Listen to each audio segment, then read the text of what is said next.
हमारे पास है अब एक्सरसाइज 1.3। तो एक्सरसाइज 1.3 के बाद हम चैप्टर नंबर स्टार्ट करेंगे, चैप्टर नंबर 4। चैप्टर नंबर 6 ये हमारे पास इंपॉर्टेंट चैप्टर्स हैं। तो एक्सरसाइज 1.3 के बाद हम डायरेक्ट स्टार्ट करेंगे chapter number 4। The sum of three का पहला क्वेश्चन है, the sum of three consecutive integers is 42। Find the three integers. तो हमारे पास कंसेक्यूटिव नंबर्स कौन से होते हैं, पहले बात करेंगे कंसेक्यूटिव नंबर्स हमारे पास कौन से होते हैं। तो हमारे पास कंसेक्यूटिव नंबर्स होते हैं ना, इसका पहले ये होता है कि ये हमारे पास पहला क्वेश्चन है।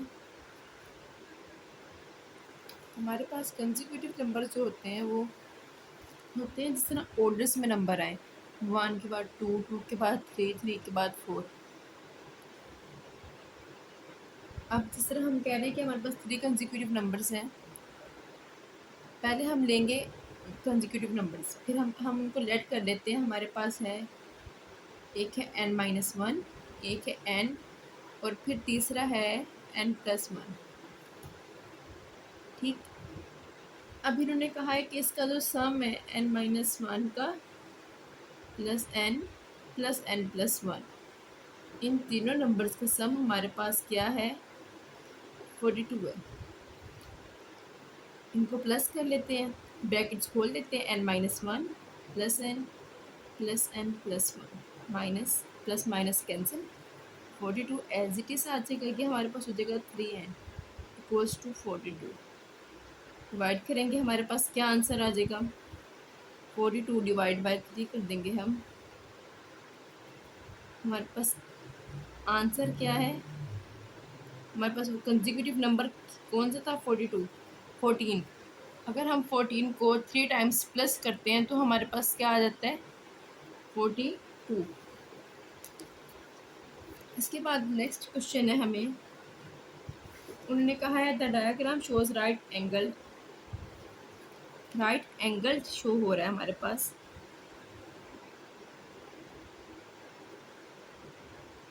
इसमें ए बी सी ट्रायंगल है, हमारे पास बेस गिवन है और ये साइड गिवन है। हमने ये वाली साइड फाइंड आउट करनी है, हमने बी सी फाइंड आउट करना है। हमारे पास ए सी और ट्रायंगल ए बी सी दिया गया है। अब उन्होंने कहा है कि जो एरिया है ना, हमारे पास area of triangle A B C हम लिख लेते हैं। ये हमारे पास होता है 1/2 multiply by A B multiply by A C. A B A C को मल्टीप्लाई करने से, मल्टीप्लाई करके इनका जो हाफ होता है वो हमारे पास क्या होगा, triangle area of A B C. हमारे पास ये वाली वैल्यू गिवन है, ए सी गिवन है, ए बी फाइंड आउट करने के लिए हमें कहा हुआ है। Area of triangle A B C हमारे पास क्या है, 1 + √15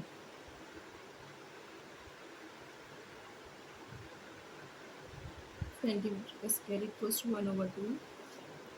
ए भी फाइंड आउट करना है।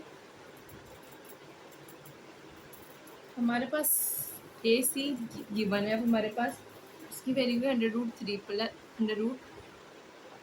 Multiply by √5। अब इसके बाद हम मल्टीप्लाई क्या करेंगे, A B as it is leave. ठीक है, अब हम कहेंगे ए बी ऐसे ही रहेगा हमारे पास, ये यहाँ डिवाइड हो रहा था, यहाँ जाके मल्टीप्लाई हो जाएगा, 1 + √15 मल्टीप्लाई बाय 2 डिवाइडेड बाय हमारे पास क्या आ जाएगा, यहाँ मल्टीप्लाई हो रहा है, यहाँ डिवाइड हो जाएगा, √3 मल्टीप्लाई बाय √5।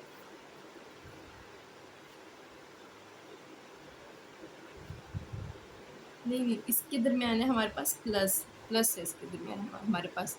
अब इसको हम रेशनलाइज करेंगे। रेशनलाइज का क्या तरीका है, √3 minus √5 divide by √3 minus √5। Multiply भी कर देंगे, डिवाइड भी कर देंगे, इसका साइन चेंज करके।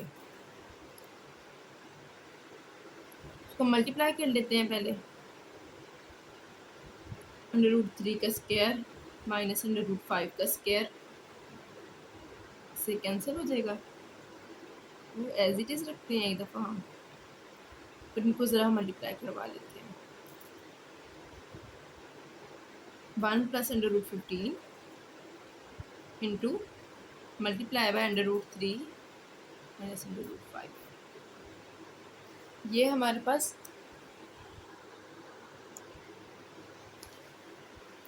पास क्या है कि 2 को मल्टीप्लाई करेंगे पहले हम, 2 + 2 √15 इंटू हमारे पास क्या आ जाएगा, √3 माइनस √5 एज इट इज़, 3 - 5 हमारे पास आ जाएगा। अब हमने क्या करना है, इसको साथ मल्टीप्लाई कर देना है, लेकिन इसमें एक टेक्निक यूज़ होगी, +2 √15 है ना हमारे पास, हम इसको कह सकते हैं 3 × 5। फिर उसके बाद हमारे पास क्या आ जाएगा, √3 माइनस √5 डिवाइड बाय हमारे पास आ जाएगा 3 - 5, -2 लिख लेते हैं हम इसको। नेक्स्ट क्या है हमारे पास, हम पहले 2 को मल्टीप्लाई करेंगे इधर, 2 √3 माइनस 2 √5।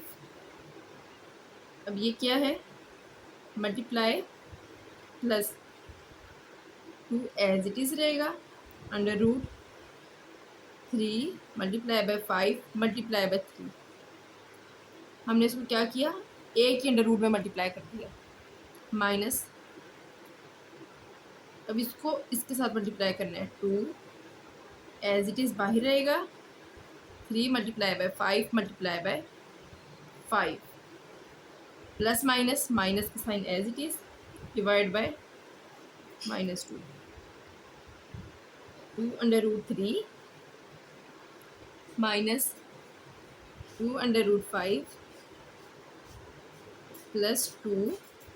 अब 3 का स्क्वायर ले सकते हैं हम, 3 का स्क्वायर मल्टीप्लाई बाय √5, इसको ऐसे लिख लेते हैं हम ब्रैकेट के अंदर ताकि कंफ्यूजन ना हो, -2 as it is, √3 as it is multiply by 5 का स्क्वायर, या इसको भी अलग ब्रैकेट में कर देते हैं, डिवाइड बाय -2 आ जाएगा हमारे पास। ये क्या हो जाएगा हमारे पास, 2 √3 माइनस 2 √5 प्लस 2, 3 का स्क्वायर कैंसिल, 2 3 ज़ार 6 हो जाएगा हमारे पास, √5 माइनस 2 5 ज़ार, ये कैंसिल हो जाएगा हमारे पास, फिर 5 2 ज़ार 10 √3 डिवाइडेड बाय -2। नेक्स्ट क्या है हमारे पास, अच्छा हम इसको सॉल्व कर लेंगे, क्या आ जाएगा हमारे पास,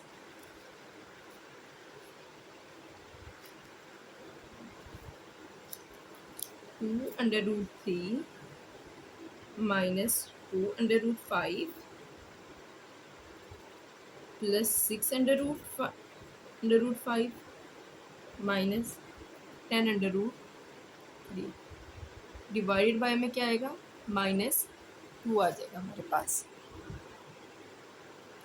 इसके बाद हम क्या कहेंगे कि हमारे पास क्या हो जाएगा, ये किस तरह हो जाएगा, ये √3 वाली वैल्यू और ये √3 वाली वैल्यू आपस में प्लस माइनस हो जाएंगे, क्या आंसर आएगा, -8 √3, ये प्लस और ये माइनस हमारे पास क्या आएगा, +4 √5 डिवाइड बाय -2।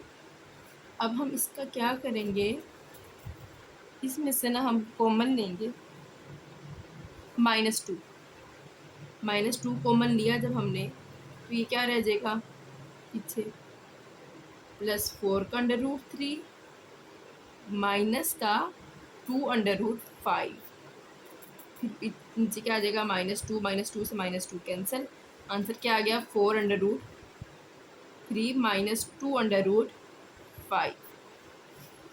नेक्स्ट है हमारे पास क्वेश्चन नंबर 3 है हमारे पास। अच्छा, क्वेश्चन नंबर 3 में क्या है,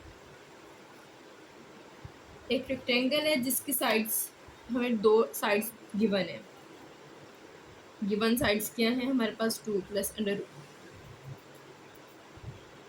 यहाँ पर अंडर रूट नहीं है, 2 प्लस अंडर रूट 18 है हमारे पास, और दूसरी साइड है हमारे पास 5 माइनस 4 बाय अंडर रूट 2।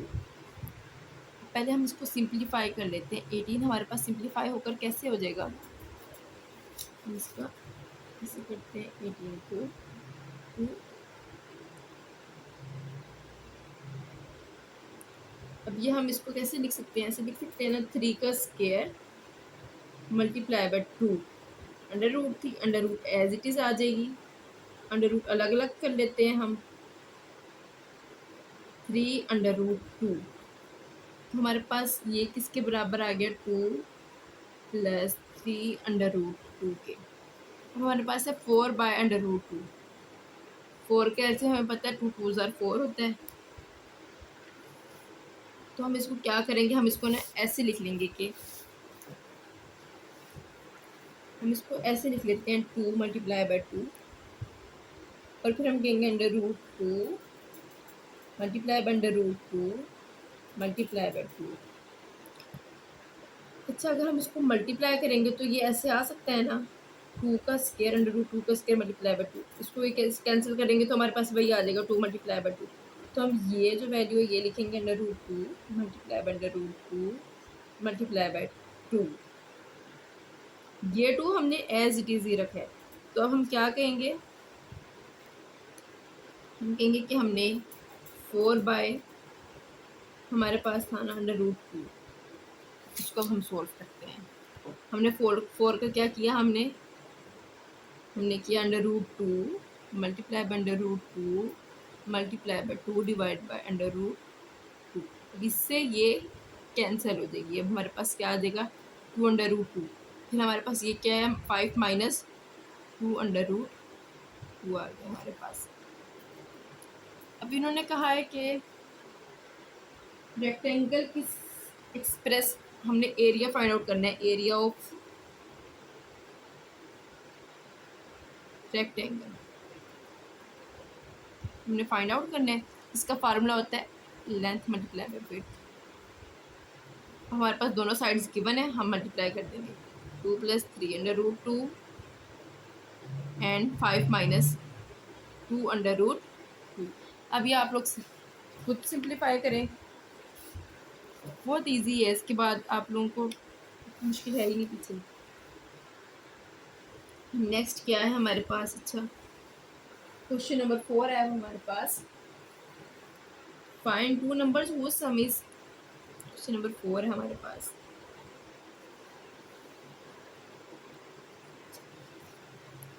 कि हमारे पास 2 नंबर्स हैं, लेट कर लेते हैं हम, वो 2 नंबर्स हमारे पास x और y है, ठीक है। अब उन्होंने कहा है इन दोनों का जो सम है ना, सम ऑफ 2 नंबर्स,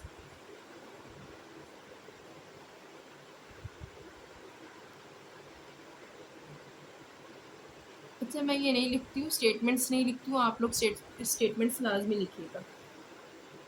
68 है, तो हम कह सकते हैं x प्लस वाई हमारे पास 68 है। एज इट इज़ हम कहेंगे कि डिफरेंस ऑफ 2 नंबर्स हमारे पास क्या है, 22 है, तो हम कहेंगे x माइनस वाई हमारे पास 22 है। हमारे पास ये, अब हमने ना कोशिश करनी है कि हमारे पास x या y की वैल्यू निकल आए, उसको प्लस या माइनस करके ना इन दोनों इक्वेशंस को, उसको हम कह सकते हैं ये हमारे पास इक्वेशन नंबर 1 है, ये हमारे पास इक्वेशन नंबर 2 है। अब इक्वेशंस तो बन गई हैं, लेकिन अब हमने क्या करना है, इनमें से किसी एक की वैल्यू फाइंड आउट करनी है। अगर हम इसको प्लस करेंगे ना, उसके साइन चेंज नहीं है, कैंसिल हो जाएगा, ये क्या हो जाएगा, 2x हो जाएगा हमारे पास, और ये क्या हो जाएगा, 68 प्लस 22 हमारे पास हो जाएगा 0 6 7 8 9 90 हो जाएगा। तो x की वैल्यू हमारे पास क्या आ जाएगी, 45 आ जाएगी। फिर हमने क्या करना है, put the value of x in equation 1 कर लें, 2 कर लें, हम 2 में कर देते हैं, इक्वेशन 2, ठीक है। x minus Y equals to 22, x की वैल्यू क्या है 45, minus Y equals to 22 minus Y equals to 22 minus 45। ये हमारे पास क्या हो जाएगी, 45 में से 22 के क्या आ जाएगा हमारे पास,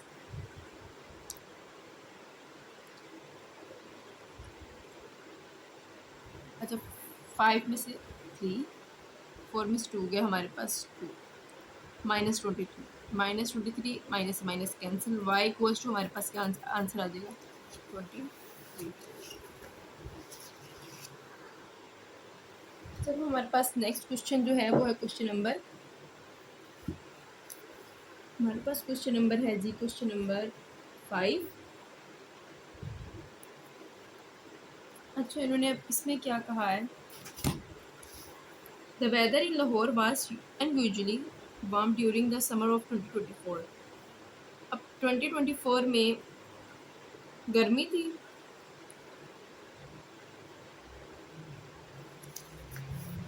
अच्छा the TV news reported temperature as high, temperature high उन्होंने रिपोर्ट किया है कितना 48 डिग्री सेल्सियस, 48 डिग्री सेल्सियस,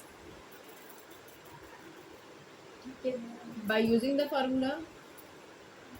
अब उन्होंने कहा इसको फॉरेन हाइट में हमने कन्वर्ट करना है, फॉरेन हाइट का उन्होंने हमारे पास दे दिया है फार्मूला, तो हम इसको मल्टीप्लाई कर लेते हैं 48 डिग्री सेल्सियस प्लस 32, हमारे पास ये फार्मूला है 32, हमारे पास ये फार्मूला है, इसे पुट करते हैं हम 9/5 सेल्सियस की वैल्यू क्या है, डिग्री सेल्सियस में तो हमारे पास वैल्यू आएगी सेल्सियस वाली 40 multiply by 48 degree Celsius plus 32, foreign height में हमारे पास आंसर आ जाएगा, हमने क्या करना है इसको मल्टीप्लाई कर देना है, 9 को 48 के साथ मल्टीप्लाई कर देना है, क्या आता है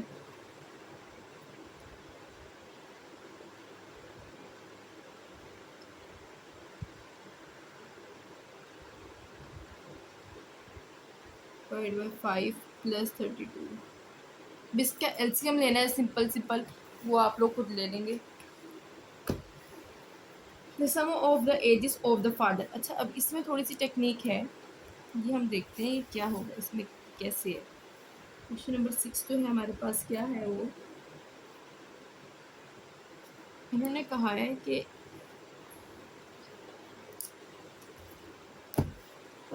अच्छा जो sum of the ages of father and son is 72 है,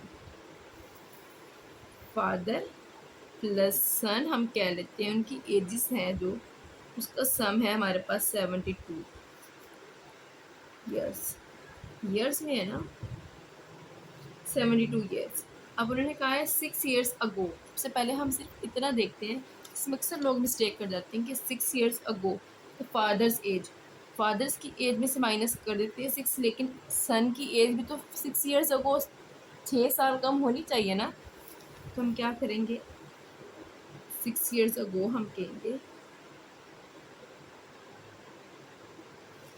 क्योंकि हमारे पास जो 6 ईयर्स अगो था वो था f-6 और बराबर है s-6, फादर की एज में से भी हमने 6 कम किए और सन की एज में से भी हमने 6 कम किए, फिर उन्होंने कहा कि वो 2 टाइम्स थी सन की एज की, f-6 as it is, second time थी सन की एज की, f-6 as it is 2s minus f-2s हम कह लेंगे, हम इसको ऐसे ही रखते हैं f equals to 2s minus 12 plus 6, क्या आंसर आ जाएगा f equals to 2s minus 6। अब हमने ना इसको पुट कर देना है फर्स्ट इक्वेशन में, f की वैल्यू को कहाँ पुट करना है, f+6s इक्वल्स टू 72 में हमने पुट करना है, क्या आंसर आ जाएगा 2s minus 6 plus x equals to 72, ये हमारे पास क्या हो जाएगा 3s equals to 72 plus 6, s equals to 78/3, क्या आंसर आएगा हमारे पास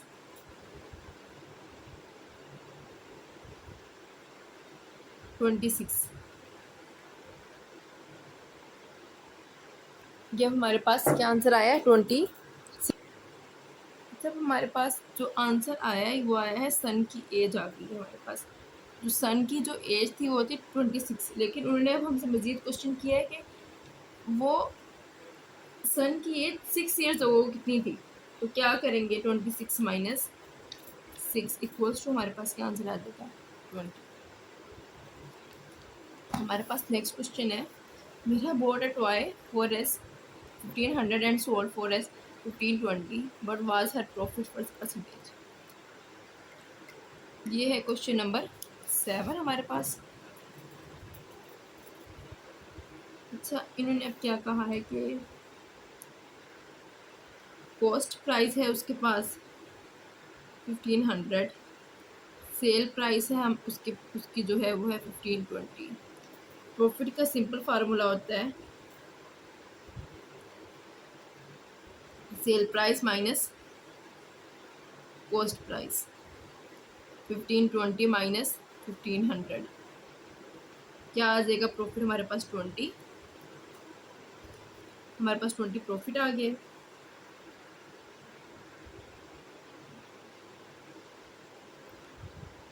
हाँ, अब हमारे पास प्रॉफिट परसेंटेज मालूम करने के लिए फार्मूला होता है, परसेंटेज मालूम करने के लिए फार्मूला होता है profit divided by cost price multiply by 100। Question को सॉल्व करेंगे हमारे पास आंसर आ जाएगा। ठीक है, देन है हमारे पास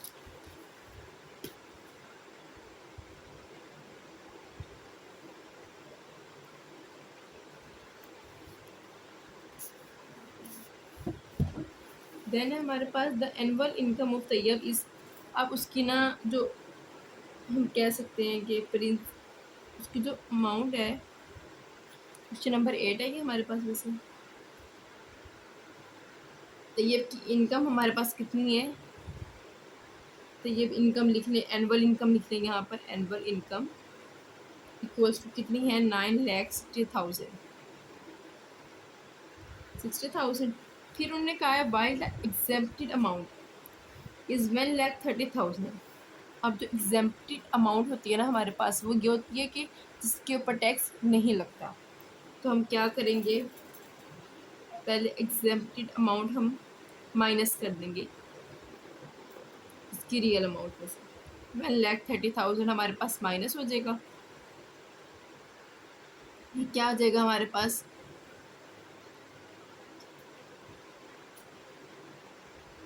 8,30,000। अब उन्होंने कहा है कि जो रेट है ना,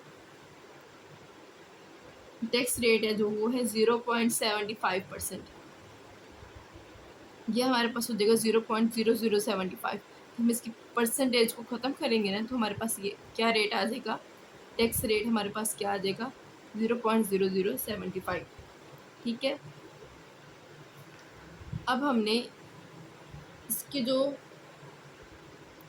टैक्स मालूम करने के लिए कि इसने कितना टैक्स पे करना है, हम 0.75 को हम पहले असल वैल्यू पकड़ेंगे जिसके ऊपर टैक्स नहीं लगना। टैक्स नहीं लगना था ना, वो हमने वैल्यू निकाल दी है। अब जो वैल्यू बचती है ना, उसके ऊपर टैक्स लगेगा, उसको मल्टीप्लाई कर देंगे हम टैक्स वाली वैल्यू से। ये हमारे पास आंसर आ जाएगा। ठीक है, इसके बाद है नेक्स्ट क्वेश्चन है हमारे पास, लास्ट क्वेश्चन है हमारे पास, क्वेश्चन नंबर 9 है हमारे पास। Find the compound markup on rest. अच्छा, हमारे पास प्रिंसिपल वैल्यू दी हुई है उन्होंने, उसको हम कहते हैं प्रिंसिपल वैल्यू 3,75,000। ठीक है, फिर उन्होंने कहा है कि रेट है ना जो हमारे पास, जो रेट है हमारे पास वो है 14%। ठीक है, अब इन्होंने मजीद क्या कहा है,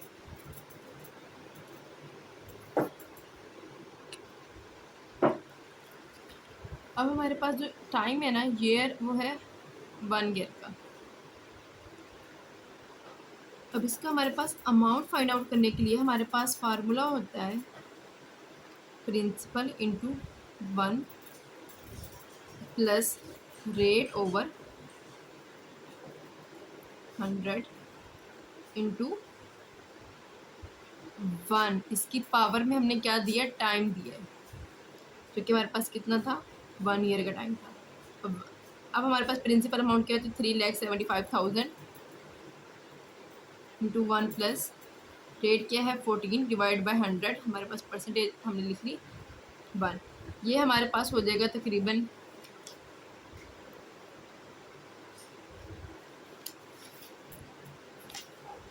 4,27,500 हमारे पास ये हो जाएगा। ये अब हमारे पास आंसर आ जाएगा। ये हमारे पास क्या है, अमाउंट है हमारे पास। अब हमने फाइंड आउट क्या करना था, हमारे पास क्या है फाइंड आउट करने के लिए, कंपाउंड मार्कअप। कंपाउंड मार्कअप का फार्मूला होता है हमारे पास principal amount minus principal value जो उन्होंने हमें दी हुई है। अमाउंट क्या है हमारे पास 4,27,500 माइनस प्रिंसिपल वैल्यू हमारे पास क्या है 3,75,000। ये हमारे पास क्या आ जाएगा,